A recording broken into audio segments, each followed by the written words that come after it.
नमस्कार दोस्तों, स्वागत है आपका हमारा छत्तीसगढ़ करंट अफेयर सीरीज में। आज हम 8 से 11 जुलाई के करंट अफेयर्स के बारे में चर्चा करेंगे। वीडियो की पीडीएफ प्राप्त करने के लिए आप हमारे टेलीग्राम से जुड़ सकते हैं। साथ ही साथ इसी तरह की करंट अफेयर वीडियो देखने के लिए सब्सक्राइब करें हमारे इस यूट्यूब चैनल को। चलिए, कल की वीडियो में हमने जो भी पढ़ा था उसका एक क्विक रिवीजन हम कर लेते हैं। छत्तीसगढ़ में वन महोत्सव का राज्य स्तरीय आयोजन कब होगा? 11 जुलाई 2024 को होगा। छत्तीसगढ़ राज्य में एक पेड़ मां के नाम अभियान का शुभारंभ कब किया जाएगा? 4 जुलाई 2024 को किया गया है। छत्तीसगढ़ में Asian men's equipped power lifting championship में किसने 3 कांस्य पदक जीते हैं? श्री जे भागवत ने 3 कांस्य पदक जीते हैं। हाल ही में किसने संपूर्णता अभियान की शुरुआत की है? तो नीति आयोग ने संपूर्णता अभियान की शुरुआत की है। संघाई सहयोग संगठन शिखर सम्मेलन 2024 का आयोजन कहाँ किया जा रहा है? अस्ताना में किया जा रहा है। भारत ने रुद्रम 1 मिसाइल का सफलतापूर्वक परीक्षण किया है। यह किस प्रकार की मारक मिसाइल है? हवा से सतह की मारक मिसाइल है। ठीक है। पिछले वीडियो का कुछ क्वेश्चन है कि छत्तीसगढ़ का पहला एस्ट्रो पार्क किस जिले में बनाया जाएगा? तो सूरजपुर जिले में छत्तीसगढ़ का पहला एस्ट्रो पार्क बनाया जाएगा। दोस्तों, अगर आपको हमारी वीडियो अच्छी लगती है तो इसे लाइक करें और ज्यादा से ज्यादा शेयर करें और हमारे इस चैनल को सब्सक्राइब करें। चलिए, आज के पहले प्रश्न की ओर चलते हैं। आज का पहला प्रश्न है, एक पेड़ मां के नाम महावृक्षारोपण अभियान 2024 का आयोजन निम्न में से कहां किया जाएगा? 4 ऑप्शन दिए गए हैं। इसका सही उत्तर है ऑप्शन बी, नया रायपुर में आयोजन किया जाएगा। चलिए, इसके बारे में हम डिटेल में पढ़ लेते हैं। मुख्यमंत्री श्री विष्णुदेव साय ने 11 जुलाई 2024 को जैव विविधता पार्क अटल नगर नवा रायपुर में होने वाले महावृक्षारोपण अभियान 2024 में हिस्सा लेंगे। इस कार्यक्रम की अध्यक्षता वन मंत्री श्री केदार कश्यप करेंगे। एक पेड़ मां के नाम महावृक्षारोपण अभियान के अंतर्गत छत्तीसगढ़ राज्य में वन विभाग द्वारा वन एवं वनोत्तर क्षेत्रों में 3 करोड़ 85 लाख पौधों का रोपण किया जाएगा। मुख्यमंत्री श्री विष्णुदेव साय ने इस अभियान के तहत वृक्षारोपण स्थलों का नामकरण स्थानीय देवी देवताओं के नाम से करने का आह्वान किया है। गौरतलब है कि प्रधानमंत्री श्री नरेंद्र मोदी द्वारा विश्व पर्यावरण दिवस के मौके पर एक पेड़ मां के नाम वृक्षारोपण अभियान का शुभारंभ किया गया। इस अभियान के अंतर्गत देश में सितंबर 2024 तक 80 करोड़ एवं मार्च 2025 तक 140 करोड़ वृक्षों का रोपण किए जाने का लक्ष्य है। इसके बारे में और अधिक जानकारी मैंने अपने पिछले वीडियो में दी है, वहां भी आप जाकर इसके बारे में और अधिक जानकारी प्राप्त कर सकते हैं। ठीक है, चलिए आगे बढ़ते हैं।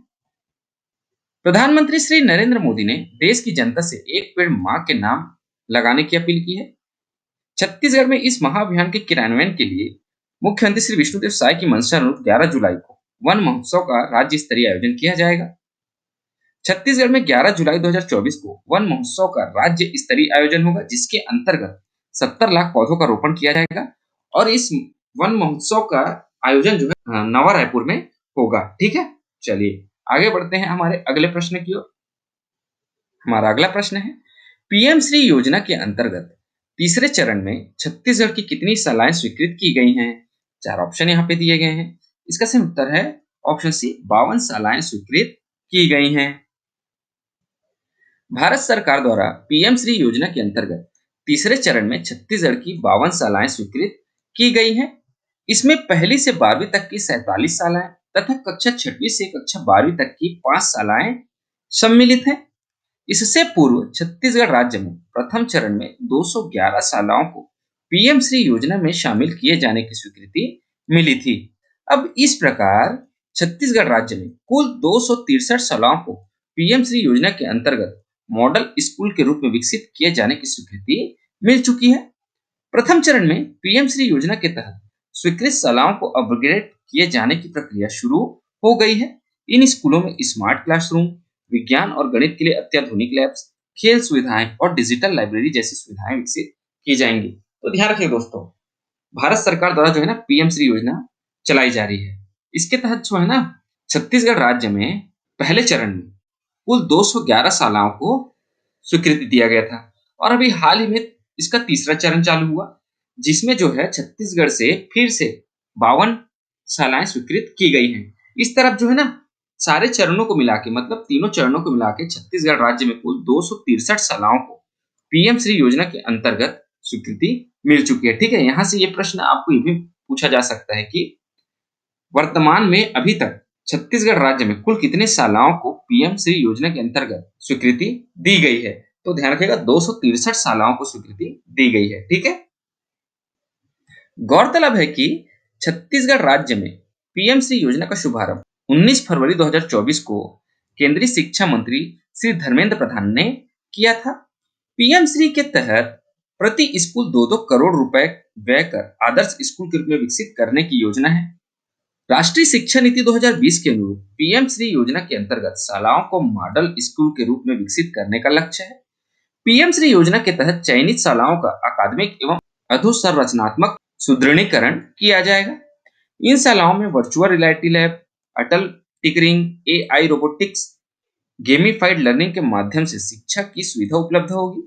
इसके अलावा इन शालाओं में अध्ययन करने वाले विद्यार्थियों को smart class, ICT lab, digital library, indoor एवं आउटडोर स्पोर्ट्स एवं गेम्स की सुविधाओं के साथ साथ summer camp, adventure sports, career guidance और काउंसलिंग का लाभ मिलेगा। तो ध्यान रखिएगा दोस्तों, छत्तीसगढ़ राज्य में जो पीएम श्री योजना का शुभारंभ जो है 19 फरवरी 2024 को किया गया था। किसने किया था? तो केंद्रीय शिक्षा मंत्री श्री धर्मेंद्र प्रधान ने किया था। इस चीज को भी ध्यान में रखिएगा। ठीक है, इसके तहत जो ना हर स्कूल को 2 करोड़ रुपए दिया जाएगा, यानी कि हर स्कूल के पीछे 2 करोड़ रुपए खर्च किया जाएगा और उसे विकसित किया जाएगा। ठीक है, हमारा अगला प्रश्न है, छत्तीसगढ़ निर्वाचन आयोग में उप सचिव के पद पर किसे पदस्थ किया गया है? 4 ऑप्शन दिए गए हैं। इसका सही उत्तर है ऑप्शन ए, श्री आलोक श्रीवास्तव को पदस्थ किया गया है। छत्तीसगढ़ राज्य शासन द्वारा जारी आदेश के तहत कबीरधाम जिले में संयुक्त कलेक्टर के पद पर पदस्थ श्री आलोक कुमार श्रीवास्तव को प्रशासनिक आधार पर वहां से स्थानांतरित कर छत्तीसगढ़ राज्य निर्वाचन आयोग में उप सचिव के पद पर पदस्थ किया गया है। चलिए, इसी के तहत आप मेरे को ये बता दीजिएगा, छत्तीसगढ़ राज्य निर्वाचन आयोग में वर्तमान में सचिव के पद पर कौन है? ठीक है, इसका जवाब आप मेरे कमेंट बॉक्स में मुझे जरूर बताएं। चलिए आगे बढ़ते हैं अगले प्रश्न की ओर। हमारा अगला प्रश्न है, छत्तीसगढ़ की वर्तमान सरकार ने मुख्यमंत्री वृक्ष संपदा योजना का नाम बदलकर क्या रखा है? 4 ऑप्शन दिया गया है। इसका सही उत्तर है ऑप्शन बी, किसान वृक्ष मित्र योजना रखा गया है। ठीक है, तो अभी हाल ही में ना छत्तीसगढ़ सरकार ने मुख्यमंत्री वृक्ष संपदा योजना का नाम बदलकर किसान वृक्ष मित्र योजना किया है। चलिए इसके बारे में हम डिटेल में जान लेते हैं। छत्तीसगढ़ की वर्तमान श्री विष्णुदेव साय की सरकार ने मुख्यमंत्री वृक्ष संपदा योजना का नाम बदलकर किसान वृक्ष मित्र योजना कर दिया है। इसका उद्देश्य किसानों की खाली पड़ी जमीनों पर पौधारोपण कर हरियाली लाना है, ताकि पर्यावरण संरक्षण के साथ ही प्रदूषण के बढ़ते स्तर को कम किया जा सके। ध्यान रखिएगा दोस्तों, छत्तीसगढ़ में मुख्यमंत्री वृक्ष संपदा योजना को 21 मार्च 2023 को विश्व वानिकी दिवस के अवसर पर लागू किया गया था। ठीक है, और इसको जो है श्री भूपेश बघेल की सरकार ने लागू किया था इस योजना को।